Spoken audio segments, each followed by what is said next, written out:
नमस्कार. साहित्य संपदाच्या मुलाखत उपक्रमात मी आपलं सगळ्यांचं मनापासून स्वागत करते. साहित्य आणि समाज यांचं जे एकात्म, एकजिनसी, एकजीव नातं असतं, अशा नात्याचं जे प्रतिबिंब उमटतं, असं साहित्य जर आपल्याला आठवायचं असेल तर आवर्जून आठवण होते डॉक्टर NK ठाकरे सर यांच्या साहित्याची. आदरणीय डॉक्टर NK ठाकरे सरांचं नाव आपल्याला आठवतं ते उत्तर महाराष्ट्र विद्यापीठाच्या संदर्भात. उत्तर महाराष्ट्र विद्यापीठाच्या अगदी स्थापनेपासून तर पुढील अगदी दिशादर्शक वाटचालीपर्यंत ठाकरे सरांनी जे कठोर परिश्रम घेतलेत ते कुणीही विसरू शकणार नाही. प्रत्येक खानदेशवासियाला ते नक्कीच स्मरणात आहेत. आदरणीय ठाकरे सरांनी उत्तर महाराष्ट्र विद्यापीठाच्या प्रशासकीय कामकाजासोबतच किंवा एकूणच त्यांच्या शैक्षणिक कामकाजासोबतच वैविध्यपूर्ण असं लिखाण केलेलं आहे. माझं साहित्य हेच माझं चरित्र आहे, अशी प्रांजळ पारदर्शी भूमिका सरांची आहे. शून्य आणि इन्फिनिटी हा त्यांचा कविता संग्रह प्रकाशित झालेला आहे. तसंच निंबोळ हा कथासंग्रह देखील प्रकाशित झालेला आहे. सरांची अनेक पुस्तकं प्रकाशनाच्या वाटेवर आहेत. सरांच्या अनेक कथा या अस्मितादर्श, अनुष्टुप यासारख्या नामांकित नियतकालिकातून प्रसिद्ध झालेल्या आहेत. एकूण सरांचं जे साहित्य आहे त्याचं आणि समाजाचं असलेलं नातं यामुळे त्यांच्या सर्व साहित्याला सर्वसामान्य रसिकांनी तसंच बहुश्रुत अशा समीक्षकांनी देखील भरभरून प्रतिसाद दिलेला आहे. शून्य आणि इन्फिनिटी या कविता संग्रहाला डॉक्टर रमेश वरखेडे सरांची प्रस्तावना लाभलेली आहे. या पुस्तकाचं मुखपृष्ठ अगदी आवर्जून दखल घ्यावी इतकं सुंदर आहे. पानापानावर सुंदर चित्र रेखाटलेली आहेत, जी रसिकांचं लक्ष अगदी खिळवून ठेवणारी अशी ती चित्र आहेत. हे प्रत्येक चित्र जणू काही एखादं निशब्द काव्य असावं असं वाटतं. ही इतकी सुंदर चित्र रेखाटली आहेत प्रसिद्ध चित्रकार, लेखक, कवी जयंत पाटील यांनी. आणि या पुस्तकाची अप्रतिम अशी मांडणी केलेली आहे प्रसिद्ध कवी उत्तम कुळगावकर यांनी. धुळे शहरापासून 3-4 किलोमीटर अंतरावर असलेल्या त्यांच्या मोराणे या गावी आईवडिलांचं कृतज्ञतापूर्वक स्मरण करून सुरू केलेल्या शैक्षणिक संस्थेमध्ये आज मी तिला स्वतःला गुंतवून घेतलेला आहे. संपूर्ण जगभरात गणिताचे एक नामांकित प्राध्यापक म्हणून सरांची एक आदरयुक्त प्रतिमा आहे. समग्र साहित्याचं आणि समाजाशी असलेलं त्यांचं जे नातं आहे त्यातली एक वैचारिक, भावनिक अशी जी देवाणघेवाण आहे ही आज आपण त्यांच्याशी प्रत्यक्ष संवाद साधून समजून घेणार आहोत. 3 भागात क्रमशः अनुभव घेणार आहोत. नमस्कार. आज आपण आदरणीय डॉक्टर NK ठाकरे साहेब म्हणजेच आपण सर्वजण ज्यांना जवळून ओळखतात, ज्यावेळी उत्तर महाराष्ट्र विद्यापीठ असं या विद्यापीठाचं नाव होतं, आज कवयित्री बहिणाबाई चौधरी उत्तर महाराष्ट्र विद्यापीठ असं नाव आहे. या विद्यापीठाचे प्रथम कुलगुरू म्हणून संपूर्ण जगभरामध्ये सरांचं नाव लौकिक आहे. सरांनी अतिशय खडतर परिश्रम घेऊन प्रचंड प्रतिकूलतेतून अतिशय सुंदर असं हे ज्ञान विज्ञान उच्च तंत्रज्ञानाचं फार मोठं दालनच सर्वांसाठी उभं केलेलं आहे. एखादी गोष्ट साकार करणे हे ज्याप्रमाणे कठोर परिश्रम घेणाऱ्या कर्तृत्ववान व्यक्तीची ओळख असते, त्याप्रमाणे तिथे प्रज्ञेची आणि प्रतिभेची सुद्धा एक वेगळी ओळख आपल्याला पाहायला मिळते. डॉक्टर NK ठाकरे साहेब मुळामध्ये गणित या विषयाचे राष्ट्रीय आणि आंतरराष्ट्रीय स्तरावर प्रख्यात व्यक्तिमत्व आहे. गणित या विषयात ते विद्यार्थी दशेपासून आणि नंतरच्या कालावधीमध्ये प्राध्यापक असताना, प्राचार्य असताना त्यांनी त्या विषयात जे जे काम केलंय, आज अनेक विद्यार्थी सरांचे आपापल्या क्षेत्रामध्ये आपली कर्तबगारी जोपासून आहे आणि आपलं कर्तृत्व त्यांच्या विद्यार्थ्यांनी सुद्धा सिद्ध केलं आहे. एक वेगळ्या प्रकारची ही ओळख असताना आमच्यासारखे मराठी साहित्याचे वाचक विद्यार्थी आदरणीय NK ठाकरे साहेबांना पुष्पलनी या नावाने ओळखतो. या नावाची पण एक छान प्रकारे गंमत आहे. आता एवढा मोठा माणूस, पण ज्याप्रमाणे विवा शिरवाडकर कुसुमाग्रज नावाने लिहायचे, तसं टोपण नाव कवी धारण करतात, तसं पुष्पलनी हे नाव NK ठाकरे साहेबांनी कवितेसाठी घेतलेलं आहे. सरांचा शून्य आणि इन्फिनिटी हा काव्यसंग्रह अतिशय प्रसिद्ध आहे. तत्पूर्वी निंबोळ हा कथासंग्रह सरांचा प्रकाशित झालेला आहे. हा अंबळनेरचे वारस होणार चेतश्री प्रकाशनचे त्यांनी हा 1984ला प्रकाशित केलेला कथासंग्रह आहे. त्यानंतर शून्य आणि इन्फिनिटी आलं. धुळ्याचं कासवाणी मराठी प्रकथ अध्ययन संस्था आहे. त्यावेळी डॉक्टर रमेश नारायण वरखेडे मराठीचे फार मोठे अभ्यासक, संशोधक आणि अनेकांसाठी खऱ्या अर्थानं आदर्श असलेलं व्यक्तिमत्व. आम्हालाही ते वडिलांसारखे आहे. मराठीत कोणती चांगली पुस्तकं वाचली पाहिजेत यासाठी अगदी ग्रंथालयात फिरून बोट धरून पहिल्या 100-150 पुस्तकांची यादी सरांनी त्यावेळी करून दिल्याचं मला आजही आठवतं. सरांचे फार मोठे ऋण आहेत. ती कृतज्ञता आमच्या अंतःकरणात आहे. शून्य आणि इन्फिनिटी अंतर्गत एका लापाची कविता हे प्राध्यापक डॉक्टर रमेश नारायण वरखेडे सर यांची प्रस्तावना या काव्यसंग्रहाला आहे. समीक्षा म्हणता येईल. अतिशय अभ्यासपूर्ण आणि सुंदर लिहिलंय सरांनी. यानंतर खिंडीत हा एक कथासंग्रह एन के ठाकरे सरांचा आता लवकरच प्रकाशित होणार आहे. हरमिस प्रकाशन ते प्रकाशित करणार आहे. सर सध्या या मोराण्याच्या परिसरामध्ये, मूळ सर मोराण्याचेच आहेत. धुळे जिल्ह्यातील मोराणे गाव तसं एक छोटंसं ग्रामीण भागातलं एक छोटंसं खेडेगाव आहे. पण आपलं गाव, आपली माणसं, आपली आई, आपले वडील, आपले इथले नातेवाईक, आपला मित्रपरिवार या सगळ्यांसाठी अपार कृतज्ञता भाव सरांच्या अंतःकरणात आहे.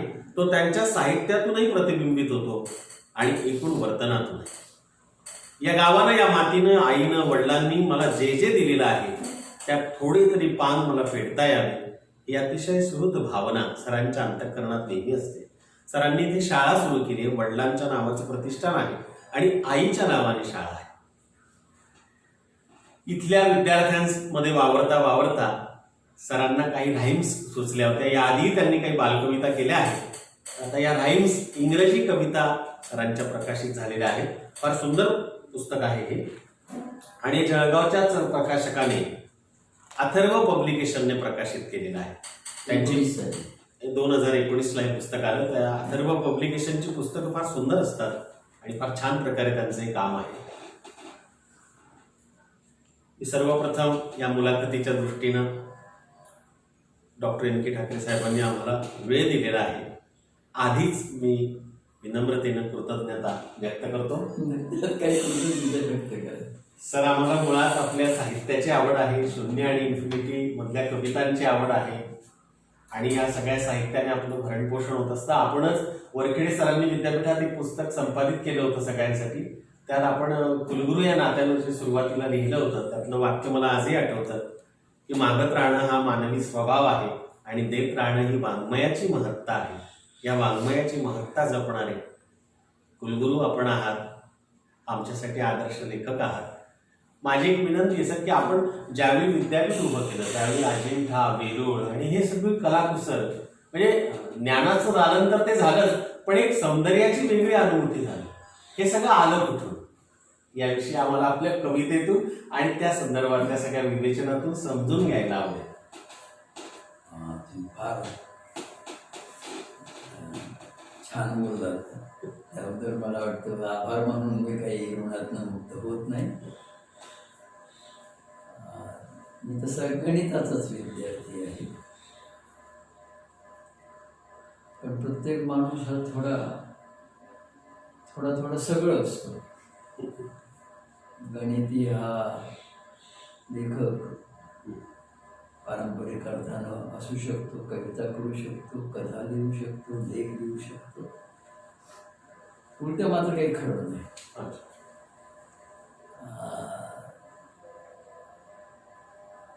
हे जे विद्यापीठ उभारणीचं काम आहे हा प्रश्न आपण नंतर घेऊ. कारण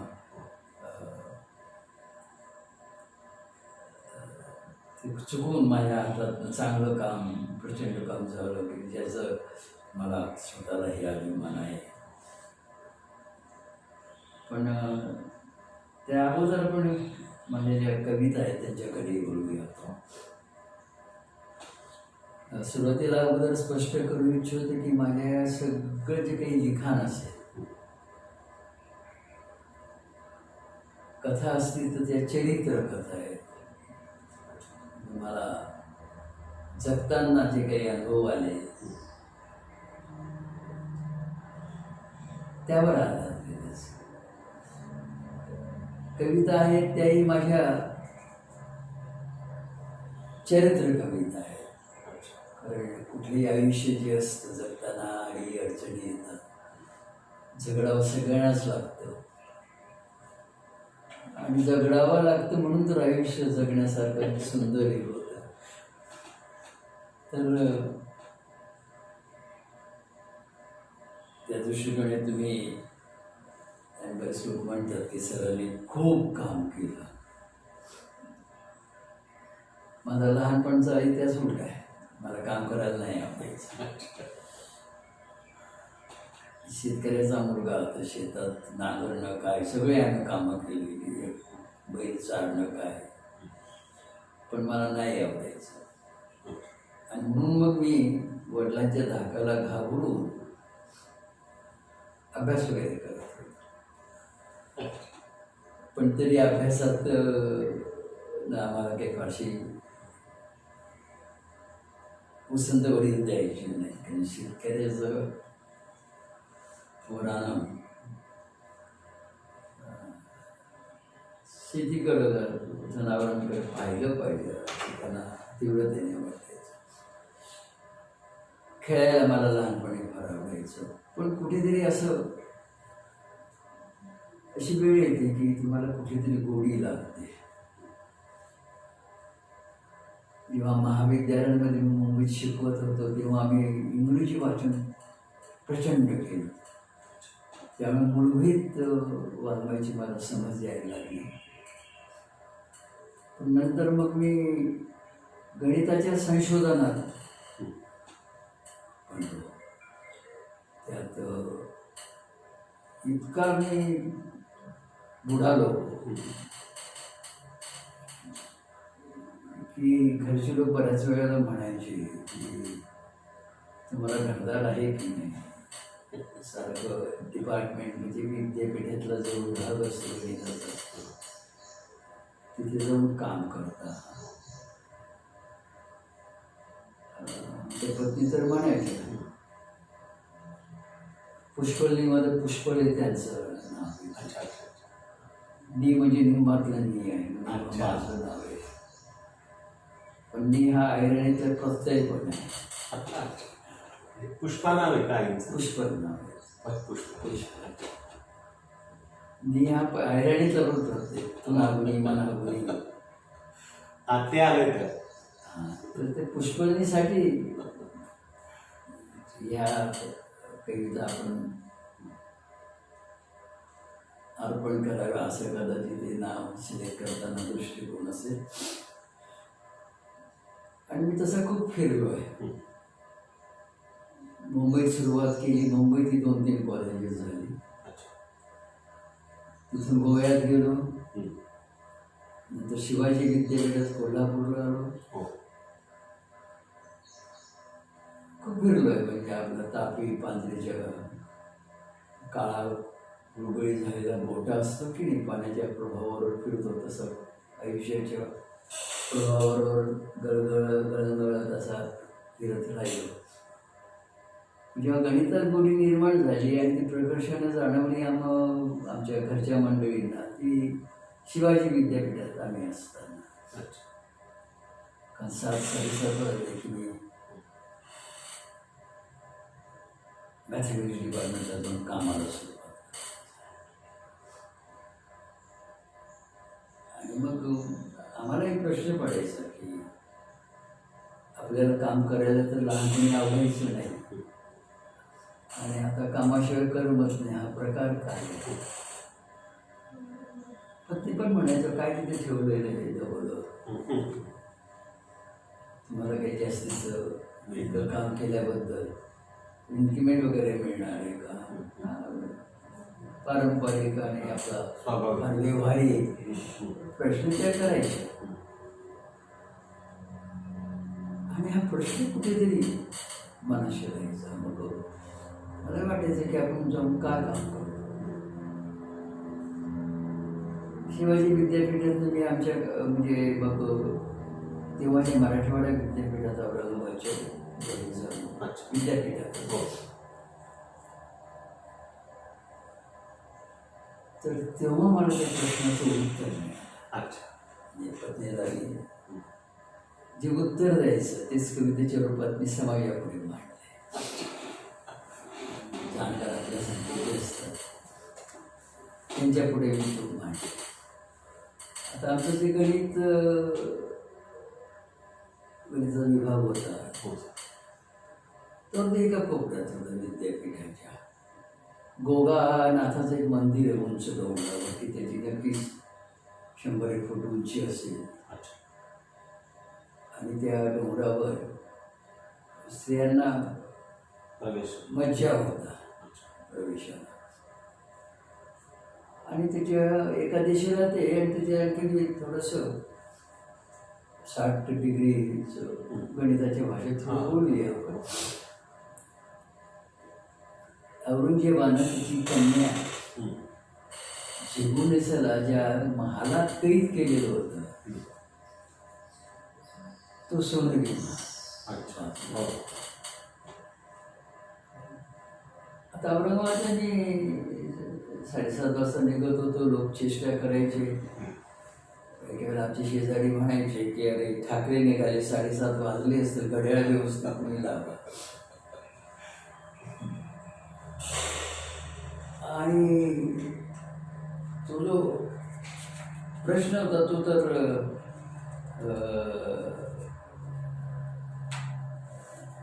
मनात साठलेलाच होता की आपण का जातो. आता मग त्याचं काय झालं, त्या डोंगर म्हणजे कामाचा. आणि जास्त काम केल्यामुळे मला काही मानधन वाढणार नव्हतं, मला काही इन्क्रिमेंट वाढणार नव्हतं.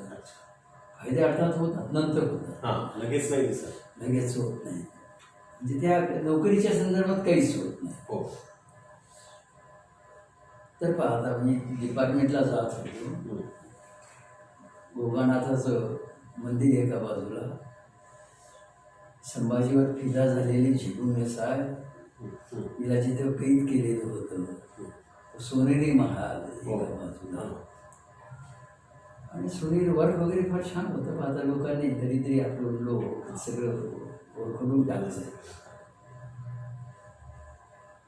तर मग त्याला जे उत्तर मी दिलं पत्नीला आणि समाजाला पण त्याच्या प्रश्नाचं, आणि माझ्या मनात असलेलं की आपण सकाळी उठलं की कामाला का जातो, जे आवडीचं काम आहे ते या कवितेत मी आपल्या पुढे मांडतो. कवितेचं नाव आहे आकाशाच्या निळ्या रंगाला. नाव आहे आकाशाच्या निळ्या रंगाला. अंधाराला हुसकावी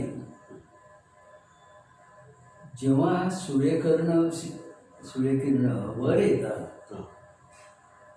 तेव्हा मी डोंगराच्या पायथ्याशी जातो. अंधाराला हुसकावी जेव्हा सूर्यकिरण वर येतात तेव्हा मी डोंगराच्या पायथ्याशी जातो. रात्रीची स्वप्ने काही मिटलेली असतात. रात्रीची स्वप्ने काही मिटलेली असतात.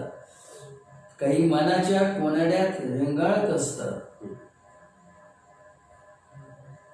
तेव्हा आणि तसा मी डोंगराच्या पायथ्याशी तेव्हा आणि तसा मी डोंगराच्या पायथ्याशी जातो. सोनेरी महालांकडे, आता मी ते महालाचं प्लुरल करून टाकले, म्हणजे सोनेरी महालांकडे पाठ करून, सोनेरी महालांकडे पाठ करून मी कामाला लागतो.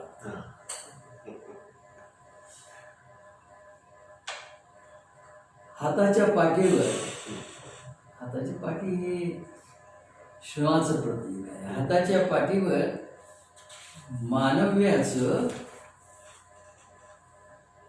विश्वाचं मी गणित मांडतो. स्वतःच्या पाठीवर मानव्याचा विश्वास मी गणित मांडतो.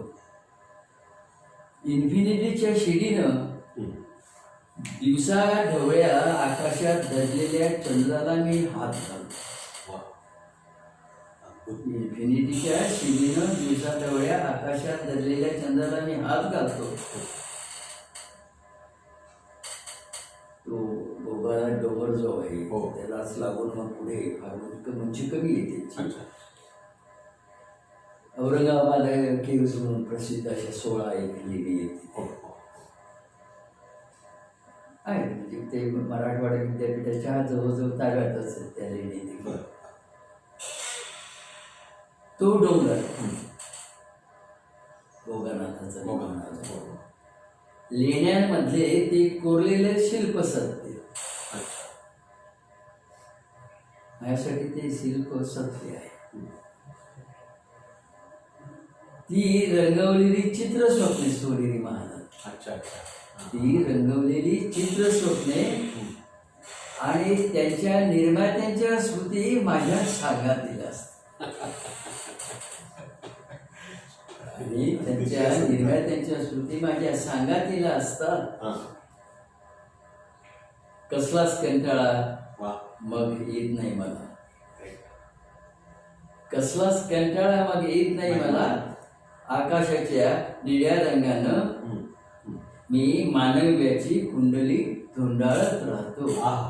मी मानव्याची कुंडली धुंडाळत. धुंडाळत. अप्रतिम कविता आहे ही. केवढा किती मोठा खोल अर्थ आहे. म्हणजे प्रश्नाचं उत्तर कवीने शोधलं पण ते त्या सगळ्या निसर्गरम्य परिसरात आणि आपल्या रोजच्या कामात याचं. ना तो परिसर असं मला वाटलं की मला जो प्रश्न विचारला त्याचं उत्तर चपकळ बसतं त्याच्या आजूबाजूला पाहिलं तर. म्हणजे जगताना मी कामच पकडत नव्हतं. कुठे आहे काय आहे मला. म्हणजे मी स्वतःला जिथे जिथे गेलो हो. त्या परिसराशी जोडत गेलो. ही जे यातली कलाकृती आणि अजिंठा वेरूळ हे सगळं आपलं विद्यापीठात पण पुढे आहे. कारण मग विद्यापीठात असतानाही मी जो आपला परिसर आहे विद्यापीठाचा हा. त्याला जोडलेलं त्याबद्दल. हा सगळा तो संस्कार आहे. मला एक असा प्रश्न विचारायचा होता सर. आता हा काव्यसंग्रह अथपासून इथेपर्यंत मुखपृष्ठापासून शेवटपर्यंत पाहिला. मला प्रश्नाकडे यायचंच आहे पण मला एका गोष्टीचं फार कुतूहल आहे, जिज्ञासा आहे. किती सुंदर चित्र काढली ती आणि मुखपृष्ठ काय फारच सुंदर आहे सर. मुखपृष्ठ मला फार आवडलं. म्हणजे शीर्षक तर वेगळंच आहे, पूर्णपणे युनिक आहे. असं शीर्षक पाहिलं नव्हतं आम्ही. पण मुखपृष्ठ त्याच्या मागच्या बाजूचं मलपृष्ठ म्हणजे जयंत पाटील जळगावचे फार मोठे आर्टिस्ट त्यांचे सर आम्ही ग्रीटिंग कार्ड पाहिले, त्यांचं पत्रलेखन पाहिलंय, त्यांचं लोकमतला सदर वाचलंय. वेगळंच लिहितात, फार सुंदर लिहितात. फार निराळ आहे आणि मला वाटतं श्रेय सगळं जे आहे हा. जयंत पाटलांच्या निर्मिती क्षमतेला आहे. अप्रतिम. माणूसच निराळ आहे. तंद्रीत असतो. अवलिया का? हा एक अवलिया. अवलिया, हा. अवलिया शब्दही त्यात खरं त्यांचं वर्णन करू शकतो. वेगळे कलावंत आहेत. वेगळे कला. त्यांना सुचतही छान. त्यांना कविता आवडल्या म्हणाले सर हा. कविता सगळं छापायचं. हो. आकाशवाणीतले उत्तम कोळगावकर म्हणाले की मी एक हा त्यांचं नामोल्लेख आहे ते कृतज्ञतेने. ते म्हणाले की तुम्ही फक्त मला परवानगी द्यायची माझ्या मनासारखं करायची. मला मी लिहिलेलं थोडंफार ते आवडतं. त्याच्यासाठी स्वतःची क्रिएटिव्हिटीची वापर करून काहीतरी तुम्ही मदत करू इच्छिता. म्हटलं जा. मग ते माझ्या गावाला आले, जिथे राहत होतो ते पाहिलं. शेतात जाऊन पाहिलं आणि त्यांनी त्या कवितेच्या संदर्भात म्हणजे त्यांनी फक्त एका बंद खोली टेबलवर काढलेली चित्र नाही. नाही, ती सगळी अनुभूती तो घेतली. माणूसच आवडेल मी म्हणालो. निराळ चीज नाही झालं. म्हणून या चित्रांना एवढा खानदेशाला बऱ्याच मोठ्या चांगल्या माणसाचं चीज नाही. आपण इथे नदीचा उल्लेख केलाय. आपल्या जसं गाव, नातेवाईक हे सगळं येतं. चरित्र कविता आहे, चरित्र कथा आहे. आपण म्हणाला तसं पांझरा मला भिजवता भिजवता तूच कोरडी होऊन गेलीस म्हणून हे शब्द ते तुलास. ही अर्पण पत्रिका मला फार आवडली सर. अगदी वेगळी आहे. किती होतं म्हणजे हे आज समाजात जे स्थित्यंतर झालंय ना त्याचं मूल्यमापन आहे. मोजक्या शब्दात. आहे 10 शब्दात 15 शब्दात. आम्ही जेव्हा लहान होतो धरणं नव्हती पण नदीला भरपूर पाणी असतं आणि आज पावसाळ्यात ती पांढरं कोरडीच असते. माणसे अशीच कोरडी कोरडी होत आली. भावना म्हणजे बोलावा नाही. माणसाला आज माणूस म्हणून काहीच किंमत नाही राहिली म्हणून ते अर्पण करते. मग अशी आपण कामाचा उल्लेख केला की मला लहानपणी कामाची फारशी गोडी नव्हती, पण नंतर एकदा जी काही लागली गोडी आयुष्यात की ती पुढे वाढतच गेली आणि त्यातून काही खूप चांगल्या गोष्टी निर्माण झाल्या. तर मला एक हे विचारायचं होतं सर की आपल्याला असं पुण्याला आम्हाला माहीत आहे तो प्रसंग पण पूर्ण नाही माहिती. कुणीतरी असं डिवचलं म्हणा किंवा म्हणाले की तुम्ही काय खेड्यातलेच लोक आणि तुमच्यासारख्या बैलांच्या मागे फिरणाऱ्या पिढीजात लोकांना काय तुम्ही आम्हाला नका विद्वत्ता शिकवू, जी काही विद्वत्ता ती आमच्याचकडे. आणि यातून आपली बैल कविता आहे असं आम्ही ऐकलं होतं. आपण त्याविषयी बोललात तर बरं होईल सर प्लीज. म्हणजे आम्हाला उलगडा होईल त्या कवितेचा. कारण बैल हे फार मोठं आपल्या पोळा आणि बाकीच्याही सगळ्या संस्कृतीत कृषी संस्कृतीत महत्वाचा घटक आहे. त्याला कुटुंबातला एक मानतो शेतकरी. बरखेडे मला वाटतं त्यांचं विश्लेषण फार सुंदर झालं. आजच्या भारतात आपल्या देशात ही आपली जुनी कृषी संस्कृती होती हो साधी काम घालणाऱ्यांची, बैलांवर खऱ्या अर्थी प्रेम करणारी, जनावरांवर प्रेम करणारी, ती आता तिचं विसर्जनच करणं आपण सुरू केलं. शी संबंधित जे काही काही होतं ते कोण जाणे. आमच्या लहानपणी बैलही आम्हाला आमचा वाटायचं, गावातला आदिवासी आम्हाला आमचा वाटायचं. कारण गावात तेव्हा कोणाशीही पचार नाही तर आम्ही कोणालाही नावानं कधी हाकच मारत नव्हतो. त्याच्याबरोबर मामा, काका, भाऊ, तात्या, दादा हे काहीतरी यायचे. या आबा अण्णा आप्पामध्ये किती प्रेम होतं बापू. आता प्रेमी नाही आणि ते पण नाही. जेव्हा मी टिळक प्रोफेसर ऑफ मॅथमॅटिक्स म्हणून आणि विभाग प्रमुखही म्हणून त्या अनुषंगानं मला बऱ्याच गोष्टी कराव्या लागल्या. काही गोष्टी चांगल्या झाल्या पण योगायोगानं UGCकडनं आम्हाला बरेच मी काम करायला लागल्यानंतर मदत मिळाली.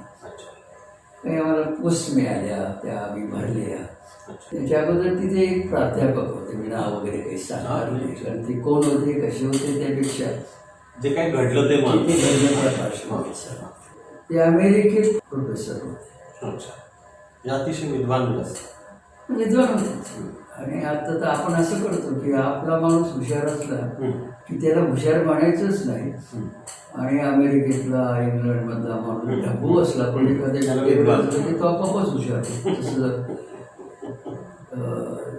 जुन्या जमान्यात असं व्हायचं की उच्चवर्णीय हे हुशार आणि चारित्र्यवान असतातच असं आमच्या आईवडिलांचा वगैरे सगळं पूर्णपणे.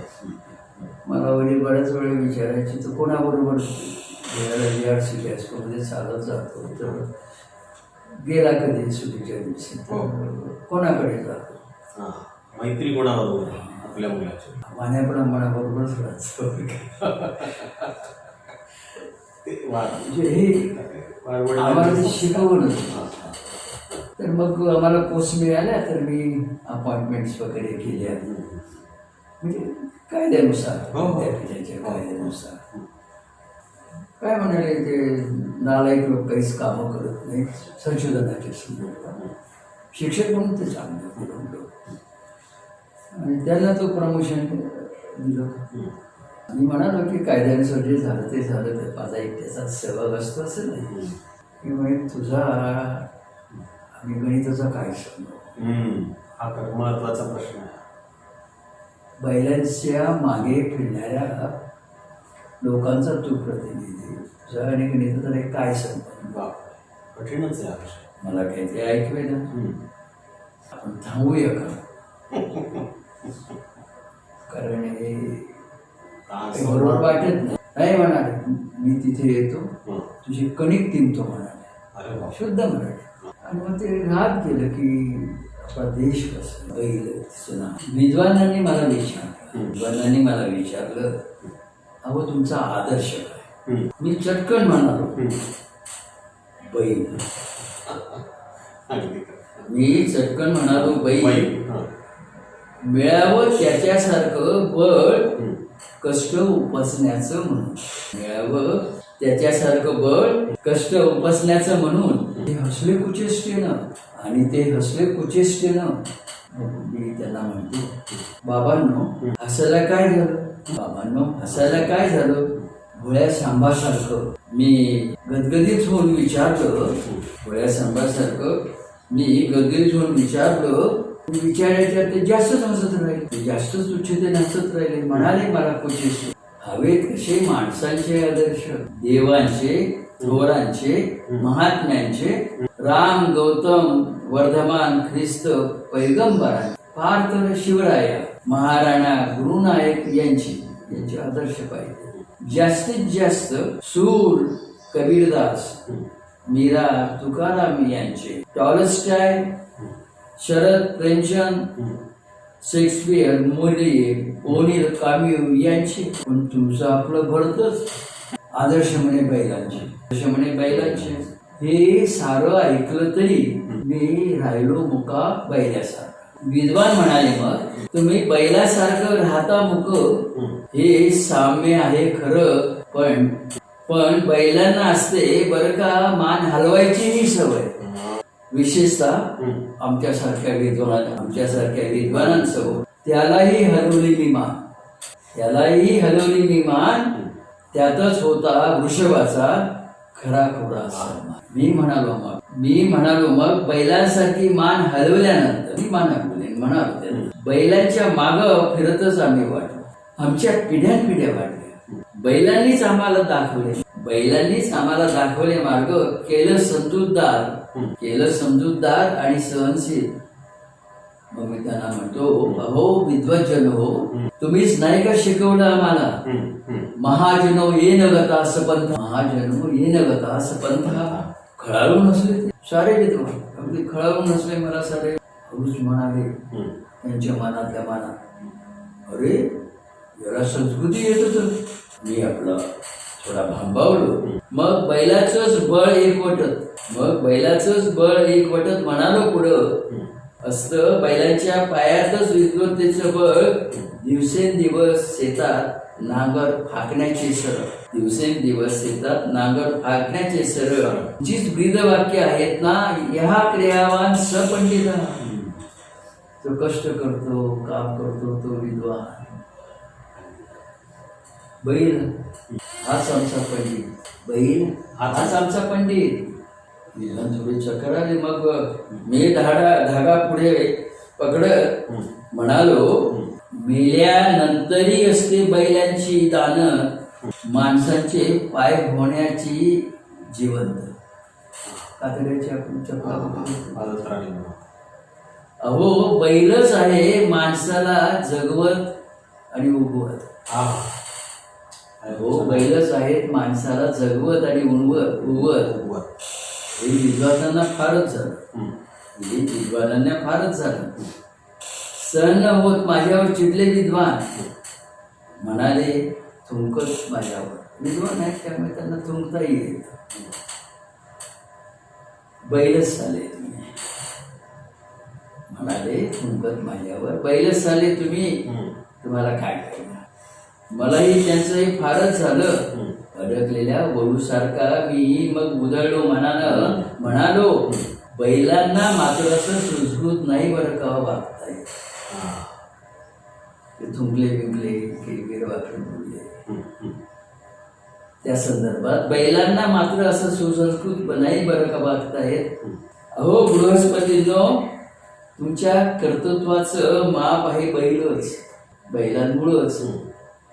शोधलं वाफेचं इंजिन, संशोधनाची गाडी रुळावर लावली त्यानं. मोजली जाते विद्वत्ताच तुमची मुळं हॉर्स पॉवर मध्ये. म्हणजेच बैलांच्याच विद्वत्तेनं. बैल घोडा एकाच कुळी.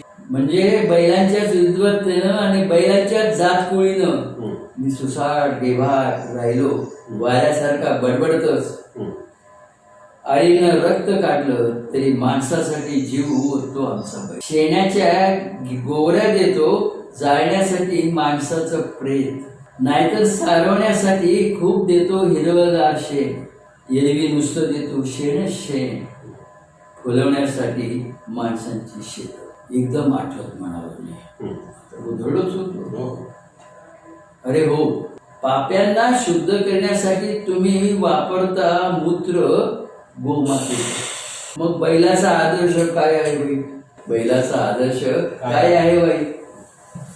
विद्वान पाहतच राहिले. हो, बैलासारखे मुखे राहतात, त्यांच्यावर मुख राहण्याची वेळ आहे.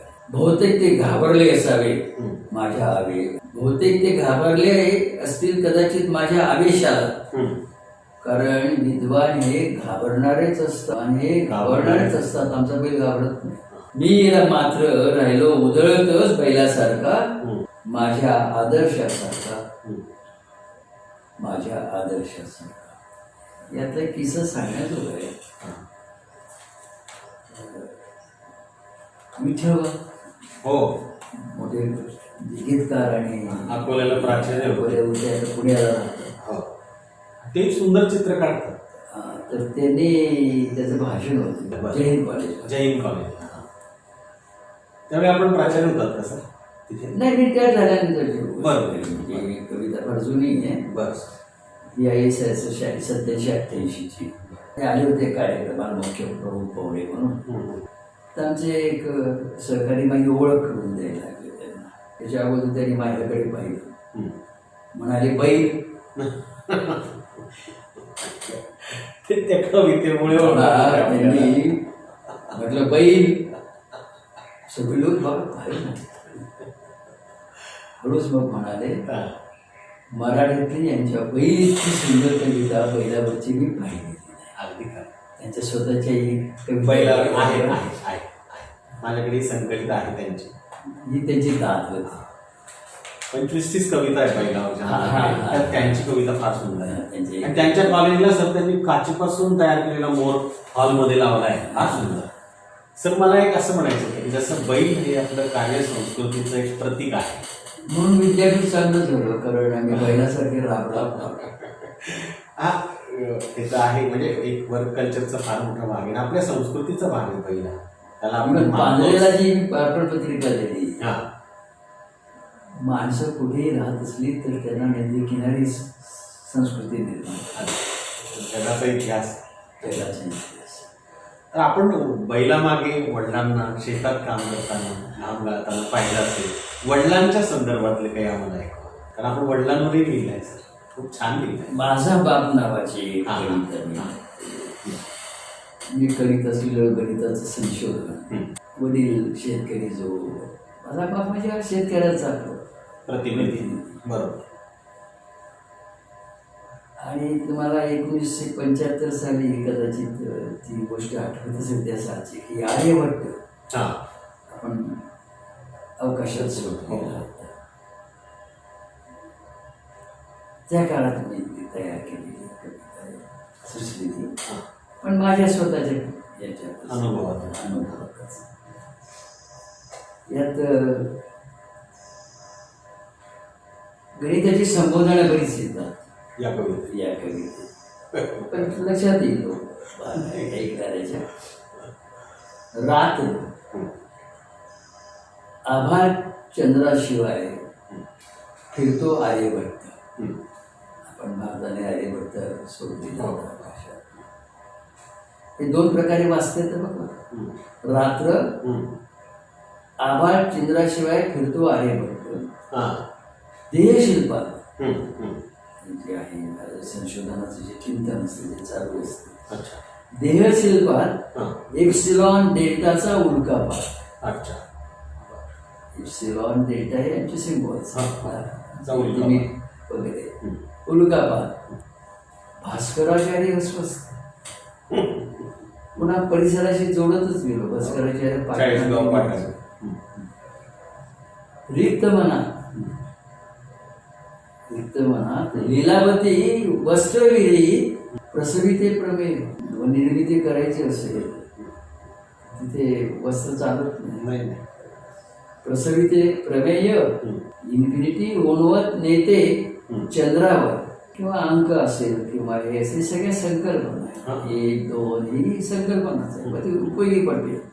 माणसाला पचणं कठीण जातं. बरं, इन्फिनिटी ओणवत नेते चंद्रावर, मात्र शोधक कॅल्टर वेड्यांच्या इस्पितळात. अच्छा, वेगळा संदर्भ. मूलभूत काही कल्पना ज्या आहेत, हा. संकल्पना हा. कॅल्टरने ते सुसूत्रित केल्या अच्छा. शेतकरीच्या माध्यमातून. पण तो वेड्याच्या इस्पितळात त्याला भरती करावं लागलं, कारण ते वेळ लागते. जाऊ द्या. स्वप्ने उद्याचीच पण आज साकारतात रामानुजींच्या वही. स्वप्ने उद्याचीच आज सकाळ आज साकारतात रामानुज. रामानुजींच्या वही. ही भूतकाळातली वही. 1920 साली रामानुजन वारले. हे सगळं होतंय, चंद्रावर जाणं होतंय. रामानुजनच्या वहीच जी स्वप्न होती ती आज साकारत आहे. बापाची आठवण. माझा बाप मात्र आईन्स्टाईनच्याही सान्निध्यात ओढतो अजूनही लाकडी नांगर शेतात, ओढतो अजूनही लाकडी नांगर शेतात. एक यात कविता इतकी वेगळी आहे की विमानात आई ते ग्रामीण भाषेत म्हणजे ऐराणीत आपल्या मला कसंच वाटस वगैरे. ऐराणीचे उल्लेख माझ्या बऱ्याच कवितांमध्ये. आणि पुन्हा वरखेड्यांचं जे समीक्षा आहे माझ्या कविता संग्रहाची, त्याकडे आपण गेलो. हे जाणवतं की आईवरच्या ज्या माझ्या कविता आहेत त्याचाही संबंध ते कृषी संस्कृती. कारण कृषी संस्कृतीला आई आणि बाप यांना जे प्राधान्य आणि जी जो मान मान्यता दिली जाते ती इतर संस्कृतीत दिली जात नाही. पुन्हा मी मला पार्श्वभूमी सांगावी लागेल. ते हंगेरीचा काही 78 मी हंगेरीला भारत सरकारच्या कल्चरल एक्सचेंज प्रोग्राममध्ये भारत सरकारनं माझी निवड केलेली होती 6 महिन्यासाठी. युनिव्हर्सिटी ऑफ बुडापेस्टमध्ये मी तिथे 6 महिने काम करणार होतो. आणि मला वाटतं विमानानं पहिल्यांदा किंवा दुसऱ्यांदाच मी जात असेल. तसं जपानचं माझंही पण नातं चांगलं होतं गणिताच्या संशोधनाच्या संदर्भात. विमानात घरातला पहिल्यांदा जाणार, आपल्या घराड्यातला मी पहिल्या पिढीचा शिकणार. आईला तर 20च्या पुढेही पोचता येत नव्हतं. तिला 39 मोजायचं असलं तर हा 20 आणि 19 एक दिवशी असं ती 39 मोजायची. वडीलही तसं करू शकत होते. त्यांची वडील 11 वर्षाची असतानाच वाढले ती वडिलांच्या वडील. त्यामुळे शाळा वेळा बंद. तेव्हा खलिस्तानी चळवळ फार जोरात होती. 79ची गोष्ट. त्यामुळे विमानतळावर कडेकोटे बंद असतो. कोणालाही विमानतळाच्या वडील भाऊ डॉक्टर जे.के. ठाकरे वगैरे त्यांनीच ती सगळी व्यवस्था केलेली होती. व्यवस्था अगदी कडक असल्यामुळं मला एकट्याला ज्याच्या हातात तिकीट त्यालाच आत प्रवेश मिळत. तिकीट घेऊन आत शिरलो. एअर इंडियाच्या काउंटरवर तिकीट दाखवत होतो. आणि त्या अनुभवाची नंतर जे विमान आमचं आकाशात गेलं त्याच्यावर आधारित ही कविता आहे. विमानतळावरची गोष्ट. सुरक्षा व्यवस्थेला भुलकावणी देऊन माझी माय माझ्याजवळ आली तेव्हा माझ्या हातातले एअर येण्याचं तिकीट काउंटरवरच्या क्लार्कला देताना थरथरलो. मीच थरथरलो असं नाही तर माझं तिकीट देखील थरथरलं. कागदालाही ती समजेल. सगळी सुरक्षा व्यवस्थेला ती हे करून 9 वारी लुगडं दिसायची आमची. 4.5 फुटी उंची, 40 किलो वजन असेल. तिला मोठी आई म्हणायची ना का? मोठी तिला मोठी म्हणायची. बाकीची आम्ही माडी म्हणायचो. आमच्या आई आणि माडी माय माडी असं म्हणाय. मायनं माझ्या हात माझा घट्ट धरला. काउंटरजवळ मी असताना कुजबुजली सरद आवाजात मनात आला मला कसंच वाटत रे, मला कसंच वाटत. मी चिंब झालो आतून मायच्या त्या अर्धट्यावनं. निमाय आली आणि माय माझी आली तशीच निघून पण गेली. आईला काही मागायचं नसतं. तिला फक्त देणं माहिती असतं. एअर इंडियाच्या त्रिशंकूनं जेव्हा आकाशात झेप घेतली 4.5 फुटी माझी माय, हा. तेव्हा आकाशाही एवढी वाटली. वा. सुका आकाश. आता कवी काय करतो पाहिजे, खरं म्हणजे माझ्या विमानाचं नाव त्रिशूल होतं. अच्छा, त्रिशूल. हा. आणि त्रिशंकू असं. त्रिशंकू असं मी त्याच्यात केलं, कारण ते खरं काय त्यापेक्षा मला जे भावना व्यक्त करायची त्याला ते सुसंगत वाटतं. त्रिशंकू म्हणजे पहा पुढच्या लक्षात येईल. अर्ध्या तासानं विमानाचा कॅप्टन सांगत होता, आपल्या विमानाचं एक जनरेटर बिघडलं म्हणून त्रिशंकू सारखीच अवस्था आली. मधल्यामध्ये माझी माय ते आकाश एवढी झाली नसेल. हो. माझी माय आकाशातनं पुन्हा कुजबुजली माझ्या कानात, म्हणा दादा मला तसंच म्हणजे उद्गार आहे. वाटत. हा अनुभव जो कमी मन असतो ते पकडण्याची ती आहे. त्याने मुक्तछंद हा फॉर्म फार छान. किती संवेदनशील. हा. सर हे लगेच लिहून होतं का खूप वर्ष नाही झालं? ते चिंतन मला वाटतं ही 1980ची गोष्ट. हा. 82 मध्ये बर. याच हा फॉर्म झाला. अच्छा, ही कविता तेव्हा आली. हा. आणि ती मग आणखी दुसरे समीक्षक आहेत, सुधीर रसाळ म्हणून. हो, औरंगाबाद डॉक्टर्स मध्ये कविता आणि प्रतिमा ग्रंथ खूप. त्यांचं ते आहे आणि गझलवरही चांगलं त्यांचं हो. आहे. त्यांना कळली, त्यांनी मागून घेतलं आणि मराठवाड्याच्या दिवाळी अंकात त्यांनी छापली. पण तर आपल्या कविता म्हणजे जसं आता कथा म्हणा अनुष्टुपला आल्या आहेत, कविताही अनुष्टुपला आल्या आहेत, प्रतिष्ठानला आल्या, अस्मिता दर्शला आल्या, वेगवेगळ्या नामांकित नियतकालिका आणि काही दिवाळी अंकांमध्येही सर आपल्या कविता आल्या आहेत. ते बहुतेक मला वाटतं त्यांना जाणकार होते ते घेऊन जायचे, कविता मागून घेते सर. हा त्यांना. कारण मी मराठवाड्यात आल्यानंतर तो परिसरच फार सुंदर, लेण्या बिण्या म्हणावं, सगळं वातावरणच निराळे. बाजूलाच पुन्हा बिबिका बरोबर आहे. हो हो. आणखी थोड्या बाजूला पवनचक्की आहे. हे सगळं जवळ त्या परिसरात राहती होतो, कामी करत होतो. मी विद्यापीठातच राहत होतो, कामी विद्यापीठाच्याच परिसरात करत होतो. सर जसं कवी विठ्ठल वाघांचा आपण एक संदर्भ दिला की ते बैल या कवितेमुळे आपल्यावर त्यांच्या मनावर एक विशेष ठसाव म्हटला होता आपल्याविषयी. तसं प्राध्यापक डॉक्टर गंगाधर पानतावणे सर संदर्भ आहे. फार सुंदर कविता ती अस्मिता दर्शला त्यांनी छापली होती. जेव्हा विद्यापीठाची सुरुवात झाली, हो, पारंपरिक विद्यापीठात, या विद्यापीठाला महात्मा फुले समता परिषदेनं एक व्याख्यानमाला दिली. 90 वर्ष सुरुवात झाली, पण कामाला सुरुवात झाली जून 91 पासून. तर 28 नोव्हेंबर म्हणजे स्मृती दिनाला ज्योतिबांच्या त्यांचं व्याख्यान दिलं.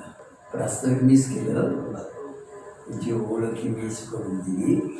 पण त्यांचं भाषण मी वाचलेलं होतं, कारण अगोदर प्रति त्यांनी पाठवले दिल्या आपण. आणि म्हणून माझ्या प्रास्ताविकात मी पुणे विद्यापीठात विश्व किती जातीवाद किती भयंकर होता आणि ज्योतिबांच्या चळवळीला किती कष्ट तिथे पडले याचाही त्यांच्या याच्यात उल्लेख आहे. खूप त्रास झाला दोघांना. म्हणून माझी एक ज्योतिबांवरची कविता होती. कारण विष्णू शास्त्री चिपळूणकर, कृष्ण शास्त्री पेक्षा विष्णू शास्त्री ज्योतिबाला कशी. तुम्हाला साधं मराठी पण येत नाही तर तुम्ही त्या तुमच्या जो परिसर आहे शिवाजीनगरचं, मला वाटतं भांबोर्डी मूळचं गाव खेडेगाव मूळचं, तर तुम्ही या तुमच्या त्या लोकांना काय म्हणाले तुम्ही सुशिक्षित, तुम्हाला शुद्ध मराठी देखील येत नाही.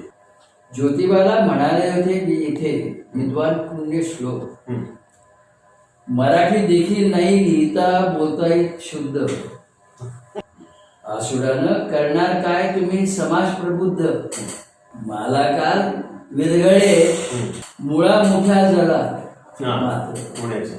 पुण्याच्या मुळा मोठ्या नदी हा, हा, मालाकार विरघळले मुळा मोठ्या जलात मात्र हम्म, मानकोई आजी ठेवते ज्ञानाची ज्योत तेवर मलाही म्हणतात येणार काय तुम्हाला गणित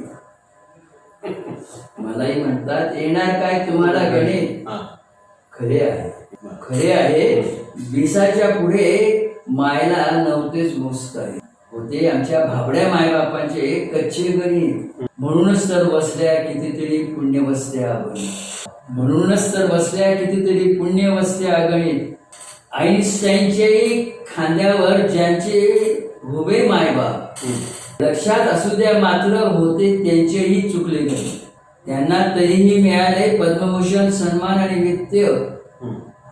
आमच्या वाट्याला आले विखारी अपमान मात्र ज्योतिबाला म्हणाले होते इथे विद्वान पुण्यश्लोक आसुडानं करणार काय तुम्ही समाज